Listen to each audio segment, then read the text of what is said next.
Bonjour à tous, bienvenue dans cette nouvelle vidéo sur les kaiju du Monsterverse. On va vous parler de Muto Prime, parce qu'en ce moment j'ai regardé des petits séries spin-off de Godzilla sur YouTube, animation fait par des fans de kaiju Ega, donc la vengeance de Godzilla contre Muto Prime, Dagon versus Muto Prime, donc ça m'a donné envie de vous parler de Muto Prime, parce que je la trouve particulièrement effrayante, mais surtout une créature qu'il ne faut pas sous-estimer, car elle peut rivaliser contre un Godzilla et même un Kong sans difficulté.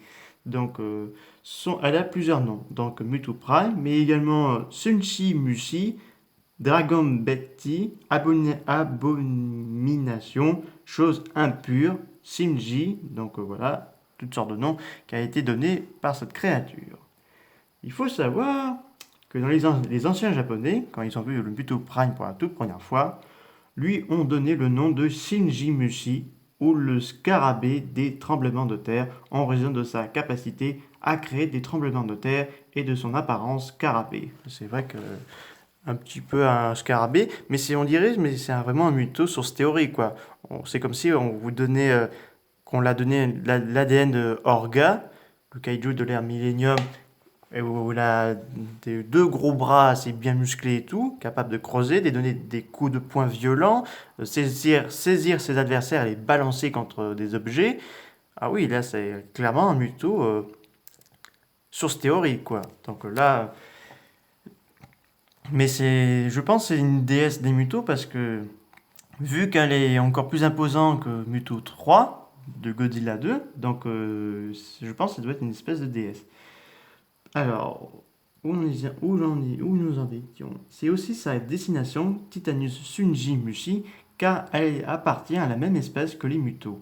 Monarque le nomme Mutoprime car elle est plus grand et plus puissant que les mutos qu'ils ont attaqué San Francisco en 2014. Enfin, il faut savoir que Mutoprime a fait son apparition après les événements de Godzilla 1, donc toujours en 2014, mais ça a attaqué un petit peu le monde entier à la recherche de radiation.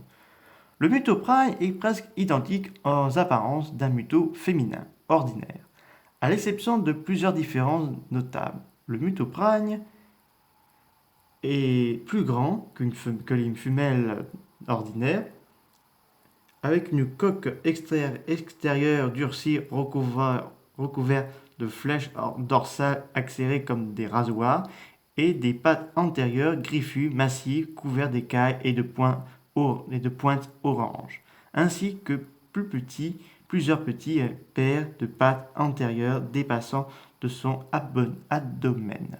Donc il faut savoir que ces trucs-là que vous voyez là, ces espèces de tentacules, ce ne sont pas des tentacules.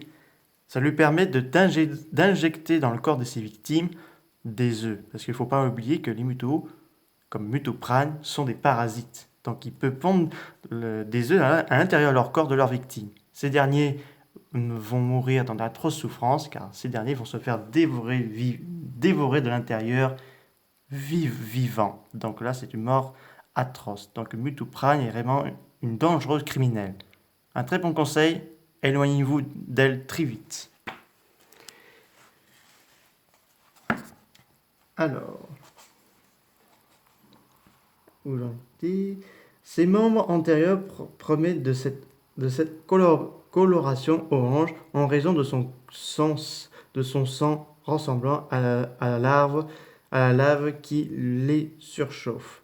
Les mâchoires de Mutoprane sont plus définies, avec des mandibules plus grands et plus nets. Son exosquelette est de couleur noire métallique. Elle possède deux yeux rouges en forme de visière dépassant des bureaux de son crâne. Se trouvent quatre ovipositeurs en forme de flèche, avec une teinte... Attendez, j'ai du mal à lire, parce qu'il faut que je tienne aussi l'image, sinon je... Attendez 2 petites minutes.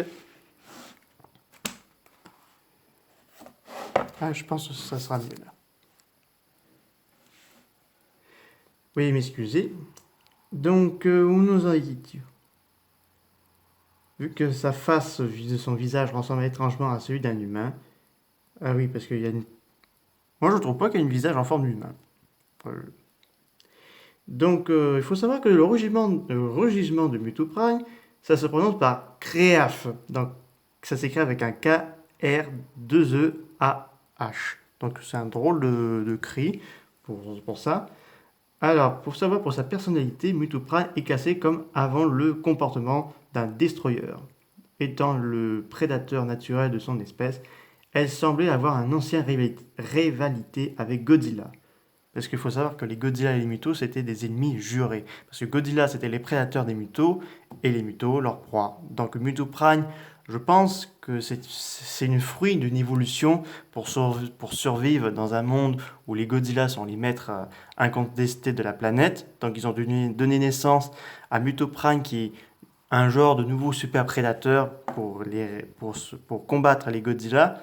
C'est un peu le style qu'on voit dans les Gamera et les Gios, parce que Iris, c'est une Gios, mais une hybride créée par Mère Nature, donc elle a réussi à évoluer pour combattre Gamera. Donc là, c'est la même chose avec les Godzilla et les Mutos. Donc, comme les Mutos habituels, les principaux objectifs de Prime tournaient autour de la consommation de rayonnement pour gagner en force et de reproduction. Muto Prime n'a été vu attaquer des humains que pour obtenir des sources de radiation et ne semblait pas tuer, pas pour pure méchanceté. Lorsque de ces œufs ont été déposés en toute sécurité à l'intérieur d'une hôte, donc Dagon, il émettait une fréquence sonore unique connue sous le nom de tambour de Ranjin, qui fait que Muto Prime passait au combat, au vol et se retirait sous terre. Enfin, elle vole pas, elle est juste aquatique et terrestre. Donc, elle est apparue sur Terre vers 110 000 ans avant notre ère. Donc, à l'époque où les kaiju régnaient encore toujours sur notre planète. Donc, elle a rencontré Dagon. Donc, Dagon qui, après avoir combattu Kinjidora et bien, oui, que Kinjidora, je pense que ses ancêtres, il a combattu les ancêtres de Kong, donc je pense que Dagon était encore un enfant. Donc là, quand il a affronté Muto Prime, bon, il a combattu euh, dans la zone du trône, enfin le temple dédié à Godzilla. Donc là, malheureusement, il a été vaincu, mais a réussi à un peu blesser Muto Prime. Donc son fils, Godzilla, était encore un jeune adolescent quand son père, malheureusement, est mort. Donc c'est lui qui a dû reprendre la relève. Muto Prime est retourné en hibernation, mais Godzilla, lui, a continué de rester actif. Donc il a dû reprendre le relais de son père. Donc, et là, il y a eu toutes sortes d'éléments, les Shinomura, les Mutos. Et donc là, Godzilla a affronté Muto Prime en 2014, après les attaques de San Francisco. Donc elle a commencé en Guyane, attirée par les charges utilisées sous-marines nucléaires. Donc après, elle revient au Japon, en France. Donc là, c'est clairement une grosse bataille qu'il y a eu. Donc ce sera la victoire de Godzilla contre Muto Prime. Godzilla avait perdu ses épines dorsales parce que Muto Prime possède une espèce de, pas de rayon atomique, mais un cri supersonique qui détruit tout son passage, qui détruit les épines dorsales de Godzilla et qu'elle était prête à le tuer quand ce dernier a réussi à rattraper Muto Prime et à mettre sur son dos et envoyer toute sa puissance de rayon atomique, enfin une espèce de burning bleu qui jette Muto Prime dans les airs avant qu'elle retombe au sol. Après, Godzilla écrase sa tête, donc c'est la victoire du super prédateur alpha sur Muto Prime qui a perdu face à son éternel rival, Godzilla. Mais elle revient dans un bref moment apparemment dans Godzilla Dominion. Le crâne fossilisé d'un Muto Prime peut être vu sur le côté d'une caverne sous-marine parmi d'autres restes de titans, lorsque Godzilla nage vers son ancien repère. Donc, elle est quand même présente. Et je suis sûr et certain qu'on aura Muto Prime dans la série Godzilla et Titan de Apple Plus TV et Legendary Pictures. J'en suis sûr et certain. Parce que quand même, c'est des événements qui se sont produits après la catastrophe de San Francisco. Donc ça veut dire que Muto Prime va être découvert par Monarch. Ils vont dire ah on a découvert une nouvelle espèce de Muto. Donc ce serait pas mal quoi de revoir Muto Prime et surtout voir quelques autres kaiju. T'as envie de voir un Godzilla versus Muto Prime, que ce soit au cinéma ou j'avoue j'aurais bien voulu voir Godzilla versus Muto Prime sur grand écran que sur mon ordinateur ou sur ma tablette. Après, c'est déjà mieux que rien.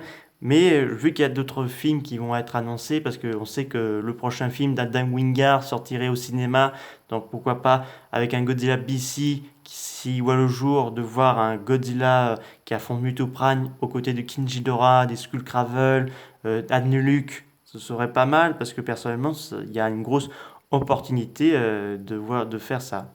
J'espère que ça vous a beaucoup plu sur l'histoire du parasite de Mutoprane. N'hésitez pas à me dire ça dans les commentaires. Je vous dis à très bientôt. Au revoir.